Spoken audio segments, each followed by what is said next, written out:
Venezia e la Malvasia. Calle della Malvasia, Calle della Malvasia. Ma quante calli della Malvasia ci sono a Venezia? Eccola! No, ma questa è fondamenta della Malvasia. Eppure della Malvasia vecchia, dobbiamo cercare altrove.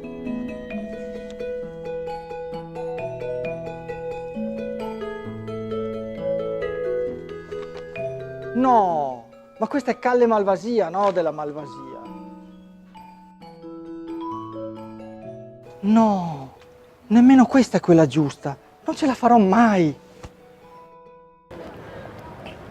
Signore, la sua Malvasia. Grazie. Quello della Malvasia è un nome molto ricorrente nelle calli veneziane. Le Malvasie erano botteghe in cui si vendevano vini di importazione, ma in particolare quello proveniente da Monemvasia, la città greca della Morea, dalla quale il vino prende il nome. Questi osti formavano una categoria a parte, non potevano vendere vini locali né somministrare cibi e non potevano tenere una insegna. La Malvasia, che si divideva in dolce, tonda o garba, conobbe una grande diffusione nel Mediterraneo proprio grazie ai veneziani e veniva servita anche agli elettori dei dogi durante le votazioni. E adesso cerchiamocela, sta benedetta Calle della Malvasia.